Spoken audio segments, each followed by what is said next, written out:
Subscribe to my channel all about pharmacy for more updates. Hello guys, welcome back to my channel. I hope आप सभी लोग ठीक होंगे, अच्छे होंगे। गाइस, आज हम पढ़ेंगे सॉल्युबिलिटी चैप्टर। सॉल्युबिलिटी किसका है? ये फिजिकल फार्मास्यूटिक्स का चैप्टर सॉल्युबिलिटी पढ़ेंगे, ठीक है। तो सबसे पहले सॉल्युबिलिटी की डेफिनेशन देखते हैं। इसकी डेफिनेशन इस तरह है। Definition defined as concentration of substance in saturated solution at a certain temperature. ये डिफ़ाइन करते हैं किसी सब्सटेंस का कंसेंट्रेशन सैचुरेटेड सॉल्यूशन में किसी पर्टिकुलर टेम्परेचर में, ठीक है। मैं आपको इसको इजी लैंग्वेज में समझाती हूँ सॉल्युबिलिटी का मतलब क्या होता है। ये तो हो गई हमारी स्टैंडर्ड डेफिनेशन जो आपको एग्जाम में लिखनी है, ठीक है।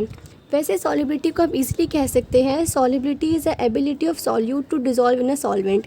एक सॉल्यूट की एबिलिटी जो वो सॉल्वेंट में डिज़ोल्व हो सके, ठीक है। अब आप सोच रहे होंगे कि सॉल्यूट का मतलब क्या होता है और सॉल्वेंट का मतलब क्या होता है।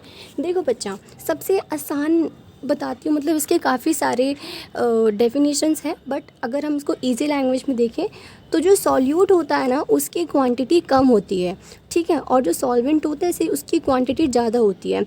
अब देखो हमारा जैसे कि हम अगर शक्कर लेते हैं और पानी लेते हैं, तो पानी हमारा क्या है? सॉल्वेंट है, ठीक है, और शक्कर क्या है? हमारी सॉल्यूट है, ठीक है। आई होप आप समझ गए होंगे।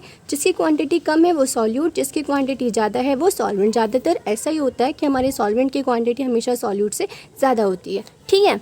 अब गाइस, हम कुछ इसमें पढ़ लेते हैं सॉल्युबिलिटी एक्सप्रेशंस, कुछ टर्म्स, ठीक है। इनको हम सॉल्युबिलिटी एक्सप्रेशन कहते हैं। ये टर्म्स हैं, ये part of solvent required to be dissolve one part of solute. So guys, अगर वेरी सॉल्युबल होगा इसका मतलब है less than one part of solute, ठीक है, लेस देन वन पार्ट। अब हम इसको अच्छे से डिफाइन करके बताते हैं। देखो, वेरी सॉल्युबल की अगर आपको क्वेश्चन आए वेरी सॉल्युबल की सॉल्युबिलिटी एक्सप्रेशन बताओ, ठीक है, तो इसका होगा when one part of solute dissolve in one part of solvent, dissolve in less than one part of solvent, ठीक है।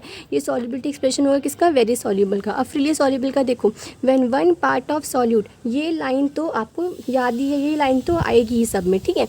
When one part of solute dissolve in 1/10 part of solvent, ठीक है। तो इसी तरह से बाकी भी आप कर लेना।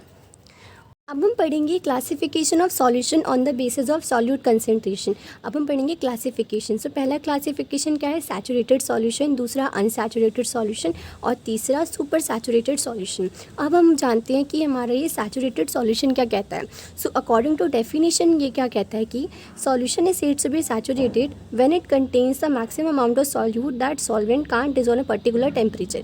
गाइस, इसका मतलब ये है कि हम एक सॉल्यूशन को सैचुरेटेड सॉल्यूशन तब कहते हैं जब हमारा जो सॉल्यूशन है उसमें हमारा जो सॉल्यूट का कंसेंट्रेशन है वो बहुत ज़्यादा हो जाता है, जो हमारा सॉल्वेंट एक पर्टिकुलर टेम्परेचर में आके वो उसे डिज़ोल्व नहीं कर पाता, ठीक है। ओके, समझ गए? तो देखो यार, तो हम इसको एग्जांपल लेके समझते हैं, ठीक है। मैं बहुत इजीली बताऊंगी जिसको आपको समझ आ जाएगा। जैसे कि ये हमारा एक क्या है? बीकर है, ठीक है। मुझसे ड्राइंग अच्छी नहीं होती तो सॉरी। जैसे कि हमारा ये बीकर है, ठीक है। बीकर में हमारा क्या है? इतना पानी है, ठीक है, इतना पानी है, ये वाटर है, ठीक है। अब मैंने क्या किया? मैंने इसमें शुगर डाली।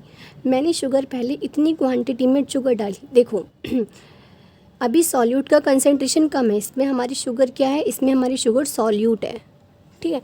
अभी इसमें क्या है? सॉल्यूट का कंसेंट्रेशन कम है, तो वाटर, तो जो सॉल्वेंट है, सॉल्वेंट क्या है इसमें हमारा? सॉल्वेंट इसमें हमारा है वाटर, ओके। अब मैंने क्या किया?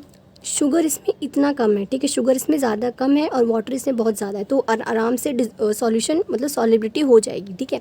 बट अगर मैं इसमें शुगर इतना डाल दूँ, इतना शुगर डाल दूँ, ठीक है, मैंने शुगर इतना डाल दिया, इतना ज़्यादा, ठीक है, मैंने शुगर कितना डाला? मैंने शुगर इतना डाल दिया इसमें, तो क्या होगा? एक पर्टिकुलर टेम्परेचर में आके जो हमारा सॉल्वेंट है, ठीक है, वो सॉल्यूट को डिज़ोल्व नहीं कर पाएगा। इसे हम ये सैचुरेटेड सॉल्यूशन बन जाएगा जिसकी सॉलिबिलिटी किसी पर्टिकुलर टेम्परेचर में आके नहीं हो सकती, ओके। तो ये हमारा हो गया सैचुरेटेड सॉल्यूशन, ठीक है। तो इसके कुछ नोट्स तो हाँ, ठीक है, यही है। अब हम पढ़ेंगे अनसैचुरेटेड सॉल्यूशन। अब बच्चे देखो, अनसैचुरेटेड सॉल्यूशन क्या होता है? said to be solution said to be unsaturated when it contains less amount of concentration of solute। अब बहुत आसान है, सॉल्यूशन को अनसैचुरेटेड तब कहते हैं जब इसमें सॉल्यूट का कंसंट्रेशन कम होता है एज़ कम्पेयर टू सॉल्वेंट। ठीक है, जिसमें सॉल्यूट का कंसंट्रेशन कम होगा उसको हम कहेंगे अनसैचुरेटेड, इसमें सॉल्यूशन का कंसंट्रेशन ज़्यादा होगा उसमें हम कहेंगे saturated. That the solvent can dissolve, जो हमारा सॉल्वेंट है जिसे डिजॉल्व कर सकता है at a particular temperature. Example देखिए तो हमारा नमक पानी में, नमक और पानी का घोल। ठीक है, अब फिर आता है हमारा सुपर सैचुरेटेड सॉल्यूशन। अब देखो हमें नाम से ही लग रहा है सैचुरेटेड सॉल्यूशन काफ़ी मैक्सिमम क्वांटिटी में होगा, सुपर मतलब बहुत ज़्यादा। So a super saturated solution is the one that contain more concentration of solute. तो सुपर सैचुरेटेड सॉल्यूशन उसे कहते हैं जो कंटेन करता है मोर कंसनट्रेशन ऑफ सॉल्यूट, जिसमें हमारा कंसनट्रेशन ऑफ सॉल्यूट जितना सैचुरेटेड था उससे भी ज़्यादा होता है। इन द डिजॉल्व्ड स्टेट, एक डिजॉल्व स्टेट में वुड नॉर्मली भी डिजॉल्व पर डेफिनेट टेम्परेचर, जो एक डेफिनाइट टेम्परेचर में डिजॉल्व हो जाए। ठीक है, अब मैं आपको देखो एग्जांपल देती हूँ सैचुरेटेड सुपर सैचुरेटेड का। देखो आप सबने चाशनी तो देखी होगी। ठीक है, जब चाशनी को हम, चाशनी क्या है, एक सैचुरेटेड सॉल्यूशन है। ठीक है, अब हम जब चाशनी को थोड़ी देर रख देते हैं तो वो कैसी हो जाती है, एकदम अकड़ जाती है। ठीक है, एकदम क्रिस्टलाइज फॉर्म में हो जाती है हमारी चाशनी, है ना। तो वो क्या बना, हमारा सुपर सैचुरेटेड सॉल्यूशन हुआ। आई थिंक अब आप इस एग्जांपल से समझ गए होंगे। How super saturated solution can be prepare from saturated, कैसे एक सुपर सैचुरेटेड सॉल्यूशन एक सैचुरेटेड सॉल्यूशन से बन सकता है। तो इसका आंसर है the super saturated solution may be simply obtain bye cooling. हम एक सुपर सैचुरेटेड सॉल्यूशन को आराम से कूल करके बना सकते हैं। ठीक है, may be obtain bye cooling a saturated solution, किसी भी सैचुरेटेड सॉल्यूशन को अच्छे से कूल करके हम बना सकते हैं super saturated solution. Carefully to low the temperature without any precipitation, बिना किसी प्रेसिपिटेशन के लोअर टेम्परेचर में रखे किसी सैचुरेटेड सॉल्यूशन को हम अपना सुपर सैचुरेटेड सॉल्यूशन बना सकते हैं। However super saturated solution is not stable, लेकिन हाउएवर ये कहा जाता है कि सुपर सैचुरेटेड सॉल्यूशन एक स्टेबल नहीं होता है and the excess of solute can be precipitated by shaking. अब जो एक्सेस ऑफ सॉल्यूट होता है ना वो प्रेसिपिटेट हो जाता है शेक करके। हमने देखा भी है, हमने काफ़ी बार ऐसा देखा है कि जब हम किसी सॉल्यूशन को शेक करते हैं, कोई सैचुरेटेड सॉल्यूशन को, थोड़े थोड़े से पार्टिकल्स नीचे आने लगते हैं। ठीक है, now by shaking scratching the side of container by introducing a small amount of crystal of solute. और एक नेक्स्ट क्या है, scratching the side of container, हमें कंटेनर की साइड को स्क्रैच करके बाय वहाँ पे introducing small amount of crystal solute को डाल के भी हम क्या कर सकते हैं, सैचुरेटेड सॉल्यूशन बना सकते हैं। ठीक है, सो गाइस आज के लेक्चर में बस इतना ही था, ज़्यादा नहीं पढ़ाऊँगी। नेक्स्ट लेक्चर में हम इसके आगे करेंगे। सो अगर आपको वीडियो पसंद आया हो, लेक्चर पसंद आया हो, तो आपको क्या करना है, do subscribe, like, comment on my video. Thank you so much, bye bye.